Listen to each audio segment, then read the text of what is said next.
Welcome to psychology sphere. স্বপ্ন বা dream এটা কি আমরা প্রত্যেক দিন দেখি?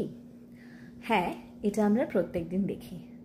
সাধারণ মানুষ স্বপ্ন প্রত্যেক দিন 3 থেকে 9টা দেখতে পারে।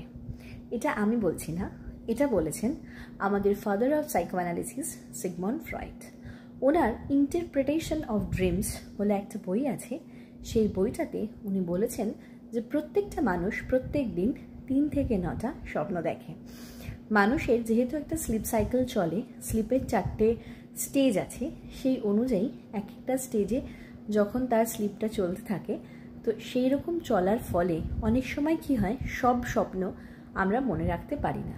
তার মানে এই নয় যে আমরা স্বপ্ন দেখি না, অবশ্যই আমরা স্বপ্ন দেখি, সেটা মনে রাখতে পারি না, কারণ সেটা আমাদের বায়োলজিক্যাল একটা ট্রানজিশনের জন্য।